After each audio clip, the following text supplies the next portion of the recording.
Մեգանյուս լրատվական Մարգարիտա Դավթյան։ Պարոն նախագահ, այսօր Հայաստանը փորձում է վերաիմաստավորել իր արտաքին քաղաքականությունը Ռուսաստանի հետ հարաբերությունների սառեցման եւ արևմտյան երկրների ակտիվացման պայմաններում։ Ձեր փորձից ելներով, ինչ ուղղություն կառաջարկեիք որպես ռազմավարական Արևմուտք Ռուսաստան, թե հնարավորինս չեզոքություն, եւ արդյոք դա այսօր դեռ իրականում ընտրություն է, թե պարզապես արձագանք իրավիճակին։ Նայեք, այսօր առաջադրվել է մի իմիտացիոն գործընթաց Եվրամիության անդամակցությամբ։ Ես ասում եմ իմիտացիոն, որովհետև կա շատ հստակ կանոնակարգ, թե ոնց են անդամակցում Եվրամիությանը։ Ուղղակի Հայաստանի Հանրապետությունը դիմում է եւ այլ, դու կարող եք Եվրո հանձնաժողովի սայթերը մտնել եւ տեսնել, թե ինչպես է դա կատարվում։ Բայց դեկլարատիվ ինչ-որ բան է հայտարարվում, իմիտացիա է ստեղծվում, եթե չեմ սխալվում, երեգել միտում ստեղծվել է եվրո ինտեգրման վարչություն։ Շատ հետաքրքիր է։ Չկա եվրո ինտեգրացիա, բայց կա վարչություն։ Դա շատ նման է, չէ՞, մեր իրականության մեջ այսպիսի վիճակներ շատ հարցերում ուղղակի հայտնվում են։ Հետևաբար այն ինչ դուք ասում եք, Եվս ես ռացիոնալ բացատրություն այդ քայլերի չեմ տեսնում։ Եվրամիության անդամակցությունը չի երևում, դա ցանկություն է եւ իմիտացիա է, բայց Ռուսաստանի դու արդեն Ռուսաստանից փորձում ես հեռանալ։ Ինչի համար են անում, չեմ հասկանում։ Երբ որ հիմա նայում ես Եվրամիության առաջնորդներին, անկեղծ ասեմ, ես այդ կադրը երբ որ տեսա Սպիտակ տանը, Միջանցքում, Տրամպի, ասենց հերթով նստած։ Ես մեծ ջանքեր գործադրեցի, որ իմ երևակայության մեջ պատկերացնել այդ շարքում նստած, ոչ թե Մակրոնին, Մերցին եւ այլ մյուսներին, այլ փորձել եմ երևակայության մեջ ենթադրել, որ այնտեղ նստած լինեն Ժակ Շիրակը, կողքին նստած լիներ Հելմուտ Կոլը կամ Շրյոդերը, Բերլուսկոնին այնտեղ նստածել են եւ անհամբեր սպասեն, թե երբ Զելենսկոյի Տրամպը հանդիպումը կավարտի,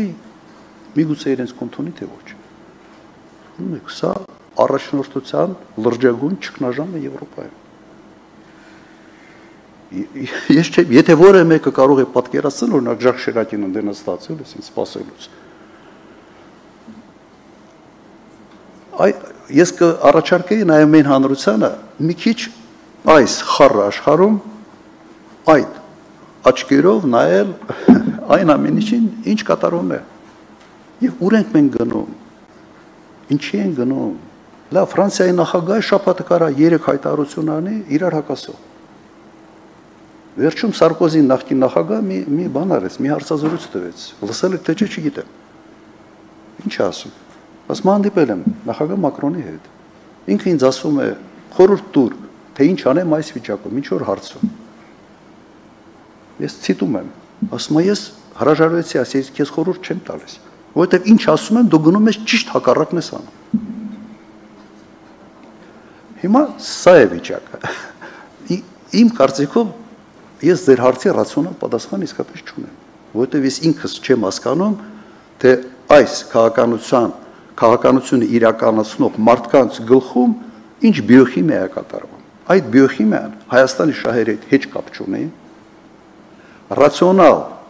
աշխարհաքաղաքական հաշվարկների հետ եւս հեչ կապ չունի, բայց անում են։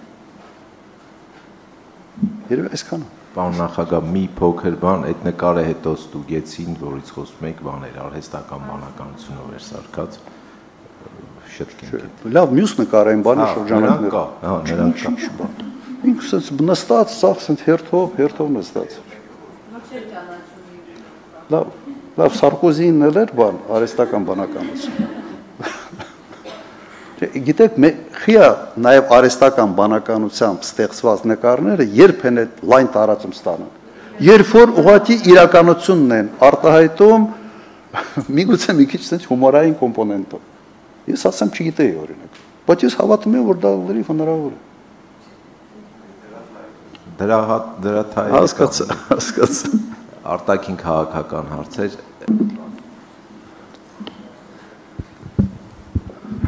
Գարմիկ Զաքարյան, Alpha News, պարոն նախագահ, Ալիևը խոսում է Զանգեզուրի միջանցքի մասին, Փաշինյանը հակադարձում է նրան, հղում անելով օգոստոսի 8-ի համաձայնագրին։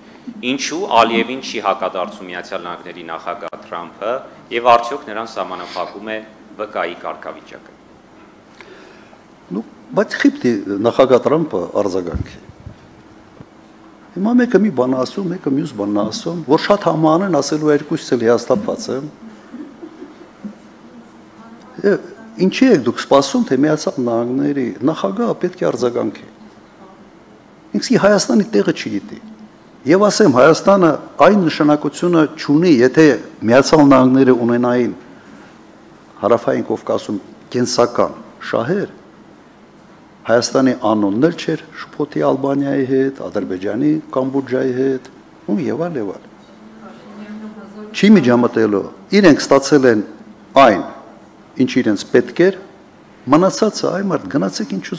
ուզում եք խոսացեք, մեկը մի բան ասի, մեկը մի սպասեք։ Եվ ճիշտ է անում։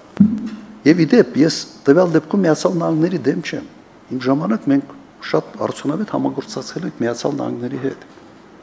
Ուղղակի մենք պետք է այդ խիզախությունը ունենանք Հայաստանի շահերը առաջ մղելու։ Չմտածենք, որ մի բան հանկարծ որ այն չասեմ, ասենց Տրամփը կարա ինձ մի քիչ վատ նայի։ Վատ չի նայելու, հակառակը ես ավելի շատ է հարգելու։ Ասենց պամպերսներով գնում եմ բան սպիտակ տուն։ Կարծում եմ նաև մի ֆուր պամպերսը դրսում էր սպասում եմ։ Իսկ Միացյալ Նահանգները իրենց շահերը լավ գիտեն եւ իրենց շահերը հետապնդում են եւ ճիշտ են անում։ Յուրաքանչյուր երկրի ղեկավար պետք է առաջի հերթին մտածի իր երկրի շահերի մասին։ Եվ այդ տեսանկյունից Տրամփը շատ հետաքրքիր է, ուրիշ ձև է անում ամեն ինչ, անսովոր է մեզ համար։ Բայց երբ որ այդ էպոտաժը բանը մի կողմ ես դնում, տեսնում ես, որ բավական հետևողական Միացյալ Նահանգների շահերը այնպես ինչպես ինքն է հասկանում, առաջ է մղում։ Եվ օքեյ, բրավո։